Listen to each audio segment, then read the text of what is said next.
Welcome back to another episode of AI The Wild Wild West. Or should I say, The Wild Wild West World? Ha!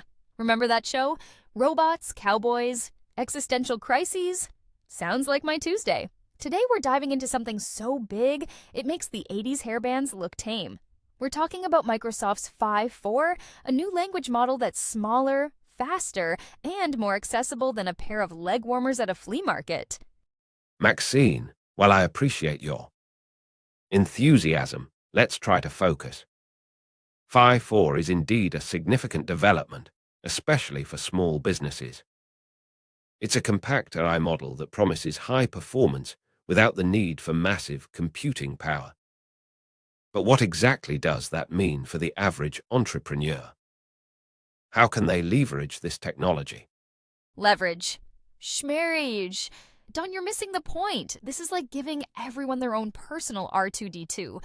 But instead of fixing spaceships, it can do your taxes, write your marketing copy, and maybe even find you a date who appreciates a good mullet. And to help us understand this little bundle of AI joy, we have a special guest today. Please welcome Scott Farrell, the brains behind Leverage AI, a company that's helping businesses harness the power of, you guessed it, AI. Welcome, Scott. Thanks for having me, Maxine. Don, it's great to be here. I'm excited to talk about Phi-4 and its potential. You know, when I first heard about it, I was amazed. Microsoft has really created something special. It's not just about the size, it's about the efficiency and the specialized training. Phi-4 can handle complex tasks like mathematical reasoning with incredible accuracy, scoring over 80 on the math benchmark.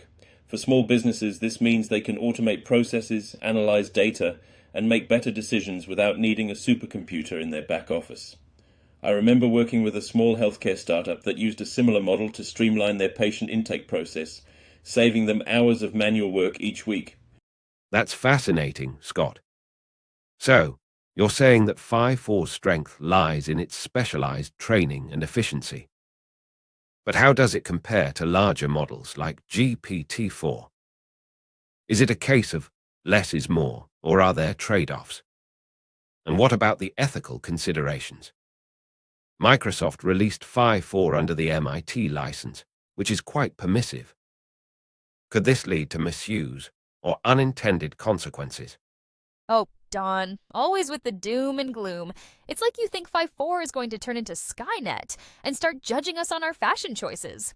I, for one, welcome our new robot overlords, especially if they can help me find a pair of neon pink pumps in size 10. But seriously, Scott, what's the deal with this MIT license thing? Is it really as open as a pair of parachute pants? Well, Maxine, the MIT license is indeed very permissive. It allows anyone to use, modify, and distribute the model with very few restrictions. This is a big deal because it democratizes access to powerful AI technology. Smaller companies and independent developers can now build on Phi-4's capabilities without worrying about hefty licensing fees or legal hurdles. As for the comparison with GPT-4, it's not really an apples-to-apples comparison. GPT-4 is a much larger model with broader capabilities, but it also requires significantly more resources to run. Phi-4 is designed for specific tasks, and it excels at those tasks while being much more energy efficient. Think of it like this. GPT-4 is a Swiss Army knife, while Phi-4 is a scalpel. Both are useful, but for different purposes. I see. So, it's about choosing the right tool for the job. But what about the potential risks? With such easy access, couldn't Phi-4 be used for malicious purposes, like generating fake news or creating deepfakes? Deepfakes? Dawn, you're sounding like my grandma when she first saw VR. Oh, the humanity. They can make it look like anyone is saying anything. Relax, it's not like someone's going to use Phi-4 to make a video of me admitting I like smooth jazz. Shudders. But seriously, Scott, are there any safeguards in place? That's a valid concern, Don. And yes, Microsoft has incorporated some safety features into Phi-4, such as prompt shields and protected material detection, powered by Azure AI's content safety tools. These mechanisms help mitigate the risks associated with adversarial prompts and misuse. However, it's important to remember that any powerful technology can be used for both good and bad. It's up to the developers and users to act responsibly and ethically. I suppose that's true. It's a double-edged sword. like many technological advancements. But on the positive side, Phi-4 could be a real game changer for small businesses. Imagine a local bakery using it to optimize their recipes, or a small law firm using it to analyze legal documents. The possibilities are vast. Exactly. It's like the 80s all over again, but instead of big hair, we have big data. And instead of breakdancing, we have breakthrough AI? Okay, maybe the analogy needs work, but you get the idea. This is exciting stuff. I agree. And with the MIT license, we're likely to see a surge of innovation from the developer community. It will be interesting to see what kinds of applications they come up with. Absolutely. I think we're just scratching the surface of what's possible with models like Phi-4.